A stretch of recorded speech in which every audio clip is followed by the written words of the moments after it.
Fala pessoal, beleza? Então aqui é o professor Samuel da Educação Financeira, a pedido de alguns alunos que estão muito interessados, e eu fico muito feliz nisso, estão interessados no assunto principalmente Bolsa de Valores, investimentos. Eu resolvi gravar alguns vídeos para elucidar algumas questões, tirar algumas dúvidas, explicar como que funciona esses investimentos que a gente tanto fala. É uma pena que a gente tenha trabalhado apenas 2 aulas antes da pandemia do coronavírus, mas eu espero que com esses vídeos vocês se sintam instigados a começar a estudar o quanto antes esse tipo de investimento que com certeza no longo prazo só tende a acrescentar na vida de vocês, ok? Por conta de estarmos gravando alguns vídeos, eu vou ser mais objetivo, mais pontual em alguns assuntos que eu percebo que vocês têm mais interesse e mais dúvidas também. A gente vai acabar mudando um pouco a trajetória da ementa que seguiríamos aqui nas aulas presenciais, mas eu vou tratar de alguns assuntos que eu acredito que vocês vão gostar bastante. E hoje eu gostaria de falar sobre Bolsa de Valores. Vocês já devem talvez ter se perguntado como que surgiu a Bolsa de Valores, para que ela serve, faz muito tempo que ela existe, como que funciona uma compra e venda de ações. Afinal, por que existe e qual é o benefício da Bolsa de Valores para o mundo dos investimentos, para o mundo das empresas também?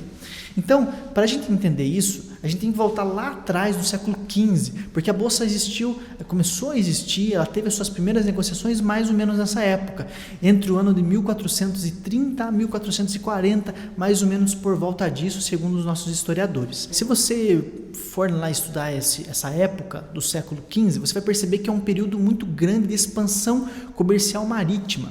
Então as pessoas, elas comercializavam muito através dos seus barcos, indo e vindo de algumas regiões, trazendo e levando mercadorias, fazendo essa negociação entre alguns produtos que elas tinham nos seus países e que não tinham no país vizinho, e assim vice-versa. Com o passar do tempo, devido, é claro, à ambição que o homem tem, alguns barqueiros, alguns empreendedores, eles viram a possibilidade de aumentar o tamanho dos seus barcos. A princípio, então, eram barcos pequenos que traziam quantidades limitadas de produtos, sejam de especiarias, sejam tapetes, sejam utensílios domésticos, o que fosse, eles estavam vislumbrando trazer mais quantidades e assim aumentar o tamanho da sua receita, para conseguir ter um lucro maior ao final das suas viagens. Porém, a construção desses barcos era algo muito oneroso na época, e que era muito difícil uma única pessoa ter todo o capital disponível, ou então talvez não quisesse arriscar todo o seu capital para construir um grande barco e assim fazer as viagens. Então essas pessoas tiveram a ideia de chamar algumas pessoas que tinham interesse e vender uma participação nos lucros das viagens que eles faziam. Como assim? Então vamos supor que lá na Bélgica, que foi o local onde começou esse tipo de negociação lá no século XV, vamos supor que então um habitante lá de Bruges, que é o nome da cidade onde começou a Bolsa na Bélgica, ele queria construir um barco para a Inglaterra, ele ia fazer uma viagem para a Inglaterra. Então ele chamava algumas pessoas para fazer parte desse empreendimento e falava assim: olha, se vocês me derem, vamos supor, vou falar um valor bem hipotético só para ficar fácil de vocês entenderem. Vamos supor que eu vendo uma participação dos lucros dessa viagem por R$100 para cada um de vocês. Então ele pegava 10 pessoas, R$100 de cada um, ele pegava esses R$1.000, construía um barco e fazia as viagens. Só que daí, os empreendedores no primeiro momento gostaram, poxa, eu vou emprestar meu dinheiro e daí com o lucro dessa viagem, eu vou pegar esse lucro para mim. É um bom investimento que eu vou fazer. Mas eles começaram a pensar, veja só, eu vou construir esse barco junto com esse camarada e vou participar do lucro da primeira viagem. Mas depois, ele vai continuar usando esse barco que eu ajudei a construir com o meu dinheiro. Então, eu quero mais do que apenas um percentual do lucro da primeira venda. Eu quero fazer parte dessa empresa para sempre. Eu quero ter um lucro perpétuo dos empreendimentos que esse camarada fizer. Então, essas pessoas falaram assim: a gente aceita desde que a gente esteja comprando não apenas um percentual do lucro futuro que vai advir dessa viagem, dessa comercialização, mas a gente quer comprar um pedaço da empresa, um pedaço dessa corporação, um pedaço desse barco, para que toda vez que você fizer uma viagem, a gente participe dos lucros. Então é aí que começa a surgir as primeiras negociações, o primeiro formato da Bolsa de Valores. E a Bolsa de Valores nada mais é do que isso: pessoas comprando pedaços de outras empresas e assim se tornando sócio dessas empresas. Agora veja só, essa pessoa comprou um pedaço da empresa e ela vai participar dos lucros, certo? Mas veja só, de quanto ela vai participar dos lucros? Ela vai participar de 5%, de 10%, de 15% do lucro da venda?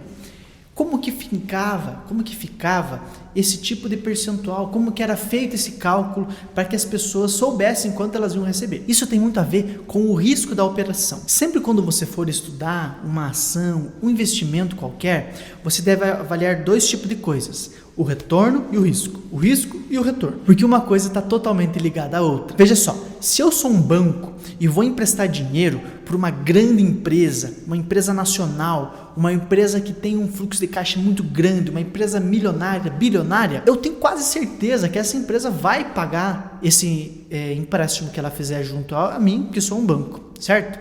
Agora veja só, se eu sou esse mesmo banco e eu quero emprestar agora um dinheiro para o José aqui da padaria da esquina, por exemplo. Esse rapaz, esse empreendimento é um empreendimento muito menor, que pode estar no começo, que tem as suas dificuldades, que esteja precisando desse empréstimo justamente para pagar algumas dívidas que ele tem. Então veja só, eu tenho muito mais chance de não receber do José, que é o dono da padaria da esquina, do que dessa grande empresa nacional, milionária, bilionária.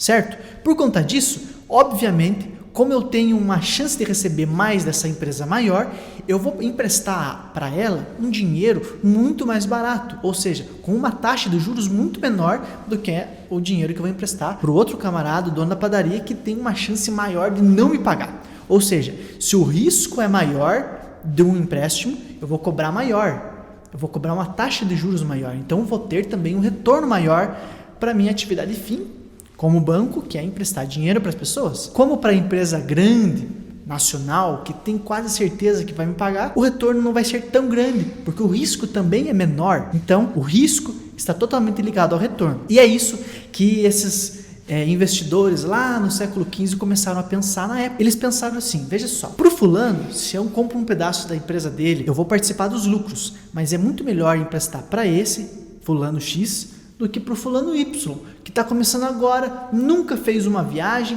vai construir um barco muito grande com uma probabilidade de risco maior. Como assim? Tendo um barco maior e sem talvez conhecer todos os caminhos do mar, o risco de uma pedra riscar o casco do barco era muito maior também.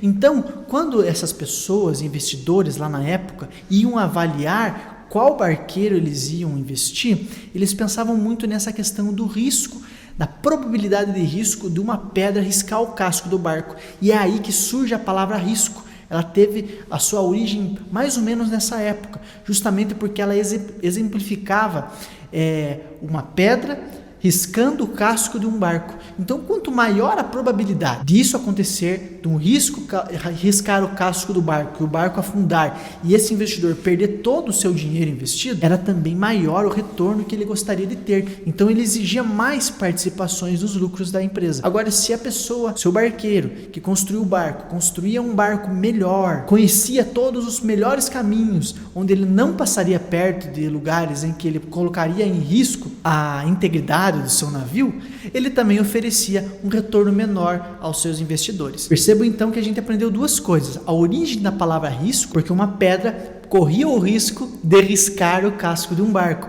e por conta disso, quanto maior a probabilidade desse risco ocorrer, o retorno que os investidores exigiam também era maior. Se o risco de uma pedra riscar o casco fosse menor, então também o retorno era menor dos seus investimentos. Então o que acontecia por fim? O investidor na época comprava um pedaço da empresa e recebia um papel, um título que representava que ela era dona daquele empreendimento. E isso dava a ela o poder de participar sempre que houvesse um lucro, mas também um prejuízo da ação que ele havia investido.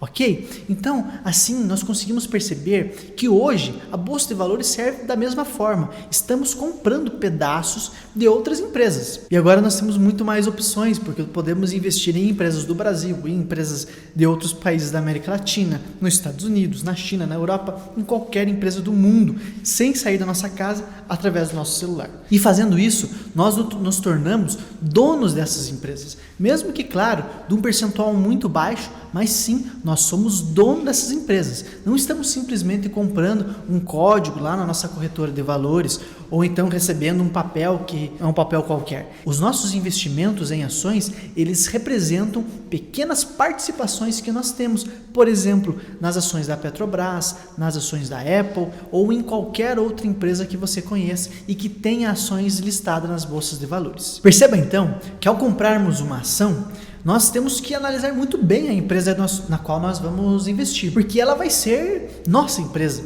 Mesmo que, como eu já falei, um percentual baixo no começo, mas sim, ela vai ser a nossa empresa. E nós temos que avaliar muito bem se nós queremos o nosso dinheiro investido nessa empresa. Não vamos investir, por exemplo, numa empresa que está quebrando, numa empresa que dá só prejuízo e que não tem muitas perspectivas de crescimento. Mas nós devemos avaliar vários índices, analisar o balanço da empresa, analisar o tamanho dela, se ela tem um potencial de crescimento ou não, analisar se ela tem lucros recorrentes, se a receita dela está aumentando ou diminuindo, ou se a receita está lateralizada há alguns anos. Tem várias coisas que nós temos que analisar, inclusive sobre os donos majoritários da empresa, se eles tomam boas decisões, se a gestão dela é bem feita, se a governança corporativa é boa, se ela tem transparência nas suas informações ou se ela faz tudo às escuras, às escondidas, não é transparente na divulgação dos seus resultados.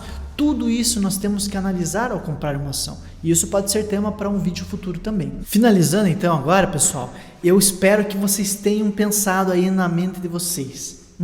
Então, se comprar uma ação significa comprar um pedaço de uma empresa, esse é um negócio para o longo prazo. Não é um negócio que nós temos que ficar pensando se eu vou realizar o lucro no mês que vem ou até no dia de amanhã. Nós temos que comprar a ação acreditando realmente no potencial da empresa que a gente comprou e segurar essa empresa por muitos e muitos anos. É esse o jogo que faz muitas pessoas, muitos investidores ganharem muito dinheiro no longo prazo. No curto prazo, claro que é possível comprarmos uma ação hoje e vendermos amanhã e termos um lucro da diferença entre o preço da compra e o preço da venda.